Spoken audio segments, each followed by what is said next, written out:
बिस्मिल्लाहिर्रहमानिर्रहीम। अस्सलाम वालेकुम। मैं प्रोफेसर सुहेल अरशद और आज के इस सेशन में खुश आमदीद।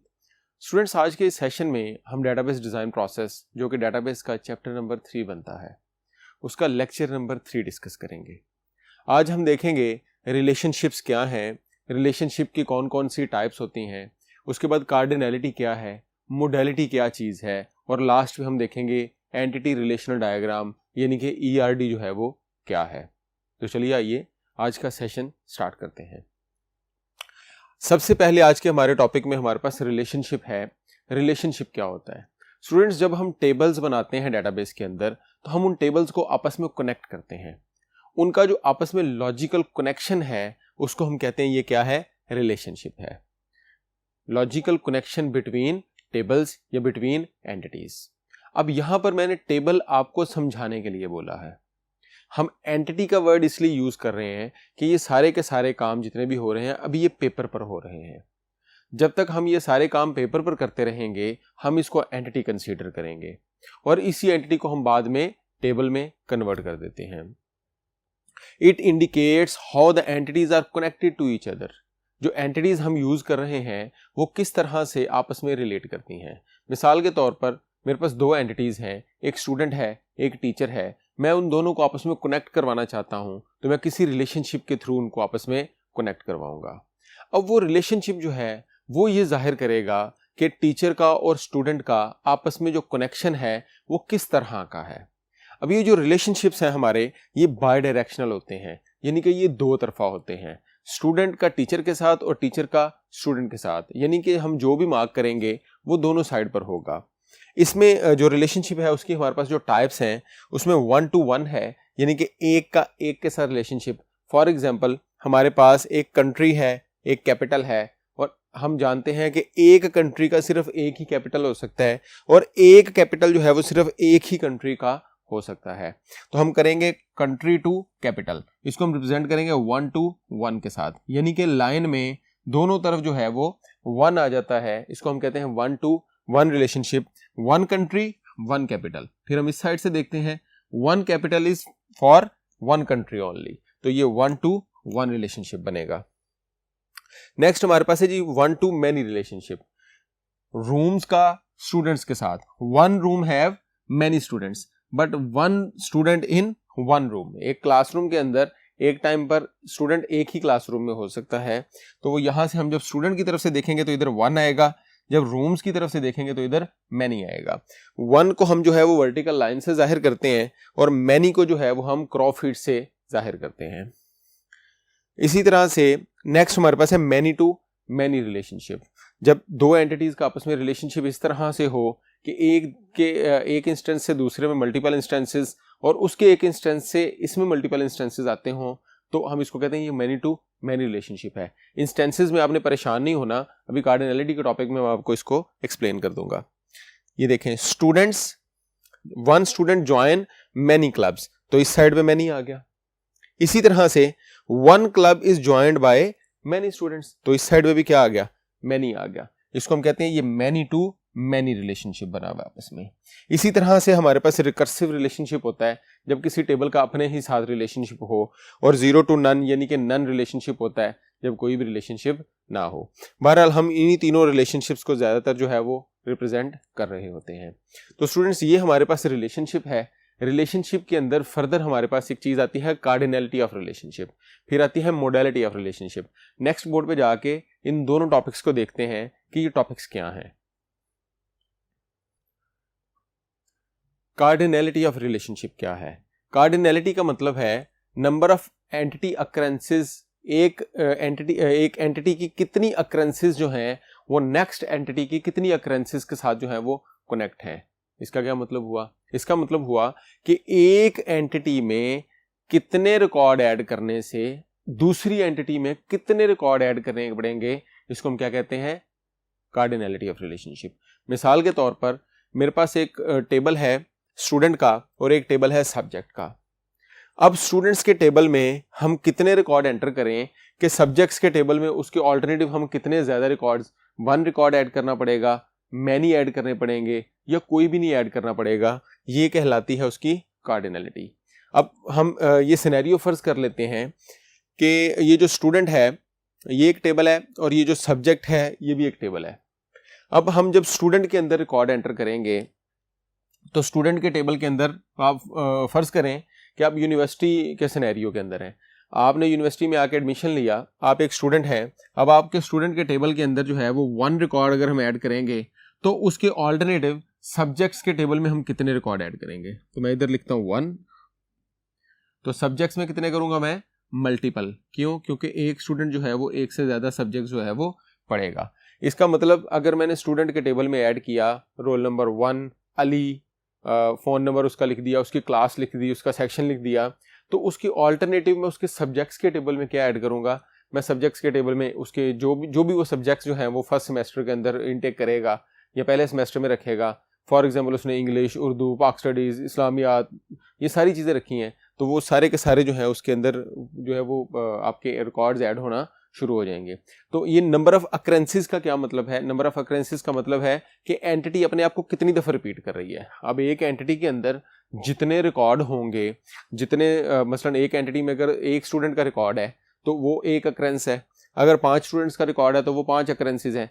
तो अगर यहाँ पर ये पेरेंट टेबल है, ये चाइल्ड टेबल हम फर्ज कर लेते हैं, तो एक पेरेंट टेबल में एक रिकॉर्ड ऐड करने से चाइल्ड के अंदर हम एक से ज़्यादा रिकॉर्ड ऐड करेंगे। होगा क्या, मैंने स्टूडेंट 1 का यहाँ पर डाटा एंटर किया तो उसके अकॉर्डिंगली मैंने उसके 6 सब्जेक्ट्स एंटर कर दिए। अब ये हमारे पास क्या बन गया, 1 टू मैनी, कि हमें एक स्टूडेंट का एक रिकॉर्ड ऐड करने पर सब्जेक्ट्स में कितने रिकॉर्ड ऐड करने पड़े हैं, 6। तो उसमें जो नंबर ऑफ अकरेंसेस एंटिटी की वो कितनी है, 6। इसमें कितनी थी, 1। तो ये हो गया ना कि number of entity occurrences of one entity is related to how many occurrences of another entity. वो या तो 1 होगी या मैनी होगी या नन होगी। तो ये हमारे पास कार्डिनैलिटी है। कार्डिनैलिटी को हम रिप्रेजेंट करते हैं 1 से या मैनी से। 1 के लिए हम ये लाइन यूज करते हैं और मैनी के लिए हम क्रॉफिड यूज करते हैं। अब इसके बाद जो नेक्स्ट हमारा कॉन्सेप्ट है वो मोडेलिटी का है। मोडेलिटी हमें बताती है कि इस रिलेशनशिप की नेचर क्या है, बेसिकली किस तरह से स्टूडेंट जो है वो सब्जेक्ट के साथ जो है वो कनेक्टेड है। अब किस तरह से का क्या मतलब है, मतलब ये है कि क्या स्टूडेंट के टेबल में रिकॉर्ड ऐड करते हुए सब्जेक्ट के टेबल में मस्ट रिकॉर्ड ऐड होना चाहिए या इसको मिस भी किया जा सकता है। इसको हम कहते हैं नेचर ऑफ रिलेशनशिप, मोडेलिटी।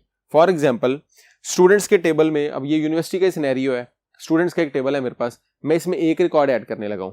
आप सोचें कि क्या इस स्टूडेंट के टेबल में रिकॉर्ड ऐड करने से पहले उसके रिलेटेड सब्जेक्ट्स मुझे लाजमी ऐड करने होंगे? तो इसका जवाब है नहीं। यूनिवर्सिटी में जब आप एडमिशन लेते हैं तो फौरन आपके सारे सब्जेक्ट्स जो हैं वो ऐड नहीं किए जाते। समटाइम आपको एडमिशन दे दिया जाता है, जब आप सेमेस्टर में आते हैं उसके बाद आपके सब्जेक्ट्स ऐड किए जाते हैं। तो इसको हम कहेंगे कि हम इसको मैंडेटरी ऐड नहीं करेंगे, हम इसको ऑप्शनल रखते हैं। ये क्या है, 0। तो स्टूडेंट्स से रिलेटेड जो सब्जेक्ट्स हैं वो क्या है, ऑप्शनल। अब हम दूसरी साइड से देखते हैं, क्या सब्जेक्ट्स के टेबल में डाटा एंटर करने से पहले स्टूडेंट के टेबल में डाटा एंटर होना जरूरी है या नहीं? तो इसका जवाब है जी, जरूरी है। क्यों? क्योंकि ये मैंडेटरी है, ये पेरेंट टेबल है। अगर हम किसी स्टूडेंट का रिकॉर्ड ऐड नहीं करेंगे तो इसमें रिकॉर्ड ऐड किए बगैर हम उसके सब्जेक्ट्स कैसे ऐड कर सकते हैं? हमने एक स्टूडेंट को यूनिवर्सिटी में एडमिशन ही नहीं दिया और हम उसके सब्जेक्ट्स ऐड करने बैठ गए हैं। तो यहां पर हमने क्या किया, 1 लिख दिया। 1 किसके लिए है जी, मैंडेटरी के लिए,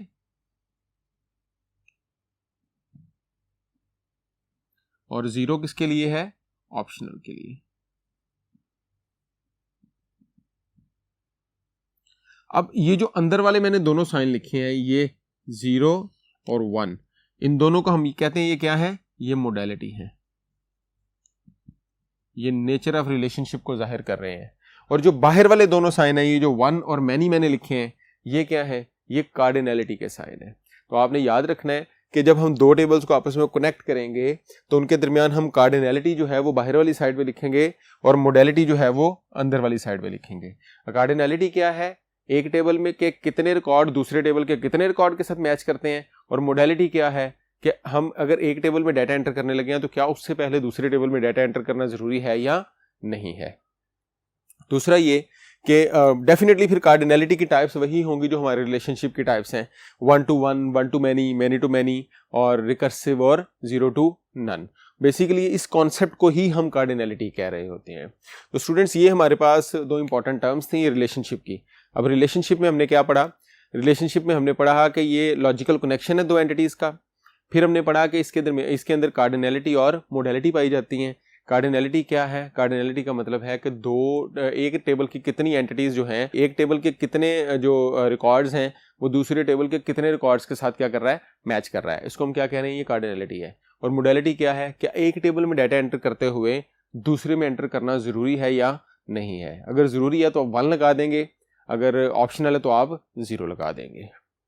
नेक्स्ट बोर्ड पे चल के हम ये जो रिलेशनशिप्स हैं इनको आपस में इकट्ठा किस तरह करते हैं और उसको क्या कहते हैं, इसको डिस्कस करते हैं।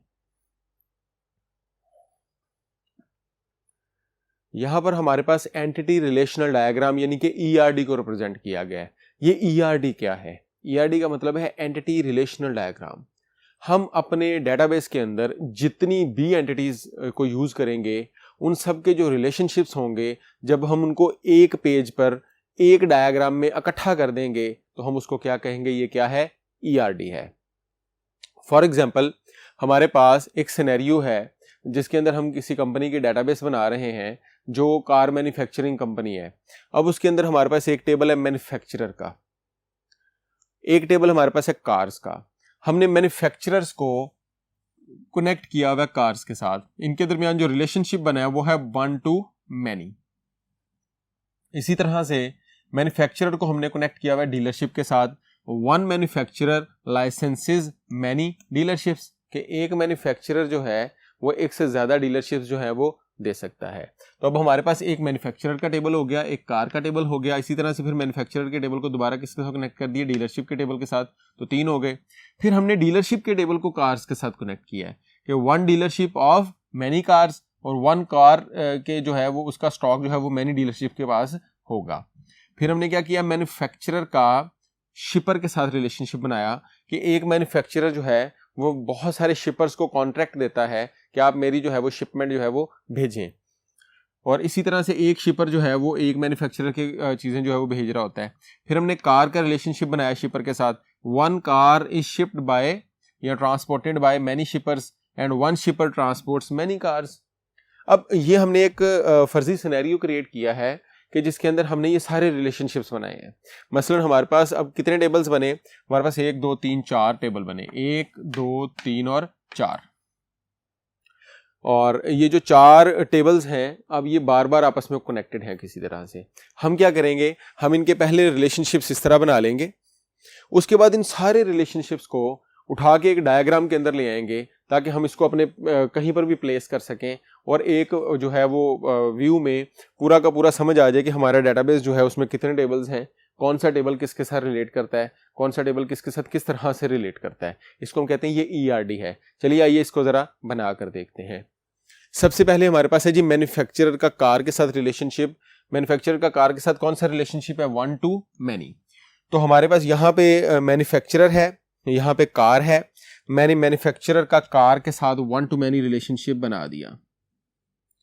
कार मैनी, एक मैन्युफैक्चरर मैनी कार्स मैन्युफैक्चरर करेगा, और इसी तरह से उसकी मोडेलिटी भी लिख दी इधर, जो मोडेलिटी उसकी बनती थी। उसके बाद नेक्स्ट हमारे पास है जी मैन्युफैक्चरर का डीलरशिप के साथ, 1 मैन्युफैक्चरर मैनी डीलरशिप्स, एक मैन्युफैक्चरर एक से ज्यादा डीलरशिप्स देगा। तो ये मैन्युफैक्चरर ने लाइसेंस की कितनी डीलरशिप्स? मैनी। तो इधर 1 आया, उधर मैनी आया। इसी तरह से यहाँ पे मोडेलिटी भी 1 है और इसकी मोडेलिटी भी 1 है।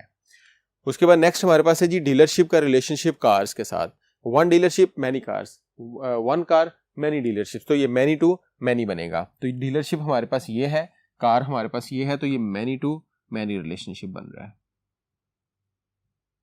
और इसकी जो मोडेलिटी है डीलरशिप की साइड पे वो ऑप्शनल है और यहाँ पर 1 है।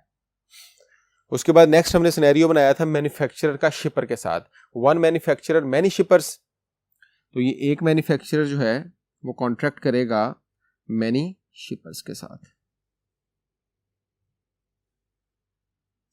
1 मैन्युफैक्चरर मैनी शिपर्स, और मैन्युफैक्चरर की साइड पे मोडेलिटी क्या है आपके पास? मैंडेटरी, और शिपर की साइड पे क्या है? ऑप्शनल। कि एक मैन्युफैक्चरर जब कार बना रहा है तो उस टाइम पे उसको कोई शिपर की ज़रूरत नहीं है। जब उसका दिल करेगा वो उसके अंदर रिकॉर्ड ऐड करेगा। इसी तरह से कार का रिलेशनशिप किसके साथ है? शिपर के साथ। तो ये हमारे पास कार है, कार का रिलेशनशिप हम किसके साथ बना रहे हैं? शिपर के साथ। ये क्या है जी? कार्स की साइड से कार्स की साइड से मैनी और शिपर की साइड से भी मैनी, और इधर ऑप्शनल और इधर मैंडेटरी। तो ये जो रिलेशनशिप्स हमने ऊपर बनाए थे, इन सारे रिलेशनशिप्स को हमने एक डायग्राम के अंदर इकट्ठा कर लिया है। इसको हम कहते हैं एंटिटी रिलेशन डायग्राम। ये एंटिटी रिलेशन ERD कहलाती है। अब इसमें ये मैंने जो 4 टेबल्स की बनाई है, अब इसमें 10 टेबल्स की, 20 टेबल्स की, 50 टेबल्स की, जितने भी टेबल्स हमारे डेटाबेस में होंगे उन सारे टेबल्स को हम इसी तरह से क्या करेंगे? इकट्ठा कर लेंगे। इसको हम कहते हैं, ये हम क्या बना रहे हैं? ERD। स्टूडेंट्स, उम्मीद है आज का ये जो टॉपिक है जिसमें हमने रिलेशनशिप पढ़ा, कार्डिनैलिटी पढ़ा, मोडालिटी पढ़ा और ERD एंटिटी रिलेशन डायग्राम पढ़ा, ये आपको समझ आ गया होगा। इंशाल्लाह ताला नेक्स्ट लेक्चर में दोबारा मुलाकात होगी। तब तक के लिए अपना ख्याल रखें। अल्लाह हाफिज़।